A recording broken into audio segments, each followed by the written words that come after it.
بسم اللہ الرحمن الرحیم۔ السلام علیکم ورحمۃ اللہ وبرکاتہ۔ شروع کرتا ہوں اللہ کے نام سے جو بڑا مہربان نہایت رحم کرنے والا ہے۔ حاضر ہوں ایک نئی ویڈیو کے ساتھ۔ ویڈیو پسند آئے تو لائک اور شیئر ضرور کر دیجئے، کیونکہ اچھی بات پھیلانا بھی صدقہ جاریہ ہے۔ آج کی ویڈیو دعا کیوں قبول نہیں ہوتی۔ اللہ تعالیٰ نے حضرت آدم علیہ السلام سے فرمایا کہ ایک کام تمہارا ہے اور ایک کام ہمارا۔ تمہارا کام دعا مانگنا ہے، ہمارا کام قبول کرنا۔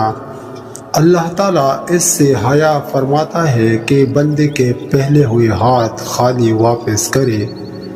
حقیقتاً دعا عبادت کا مغز ہے۔ دعا سے اظہار بندگی ہوتا ہے۔ دعا نہ مانگنا بے پرواہی کی نشانی ہے۔ بندے کی شان یہ ہے کہ اپنے رب سے ہر وقت دعا مانگتا رہے۔ دعا سے محبت الہی پیدا ہوتی ہے، کیونکہ انسان اپنے حاجت روا کو محبوب جاننا ہے۔ دعا سے اطاعت الہی کا جذبہ پیدا ہوتا ہے، کیونکہ اس سے اپنی محتاجی اور رب کی بنیازی کا پتہ لگتا ہے۔ دعا سنت انبیاء ہے۔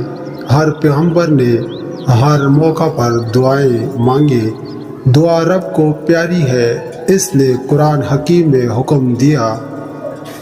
دعا سے آنے والی مصیبت ٹل جاتی ہے اور بد نصیبوں کے نصیب کھل جاتے ہیں۔ دعا سے رب کی رحمتیں قائم رہتی ہے۔ ہر عبادت بغیر دعا معلق رہتی ہے۔ دعا اس کا پر ہے جس سے وہ بارگاہ الہی میں پہنچتی ہے۔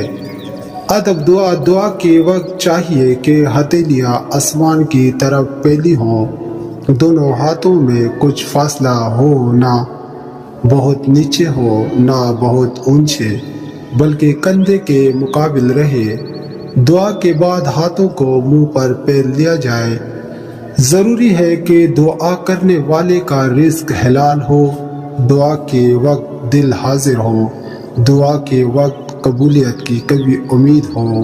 طریقہ دعا یہ ہے کہ پہلے ہم الہی کرے، پھر درود شریف پڑھے، پھر اپنے گناہوں کو یاد کر کے توبہ کرے، اور پھر عرض حاجت کرے، پھر درود شریف پر ختم کرے۔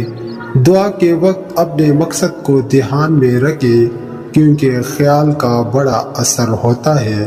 بہتر یہ ہے کہ صرف اپنے ہی لیے دعا نہ کرے، بلکہ اور مسلمانوں کے لیے بھی کرے، مگر ابتدائے اپنے ہی سے کرے۔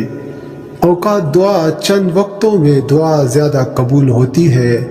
جمعہ کے دن دو خطبوں کے درمیان خطبہ اور نماز کے درمیان جمعے کے دن، سورج غروب ہوتے وقت، بارش کے وقت، مرغ کے اذان دیتے وقت، ہر رات کے آخر چھٹے حصے میں، رمضان میں افطاری اور سحری کے وقت، قرآن پاک ختم ہوتے وقت، ختم بخاری شریف کے وقت، اذان کے بعد، فرض نمازوں کے بعد، شب قدر میں دعا قبول ہوتی ہے۔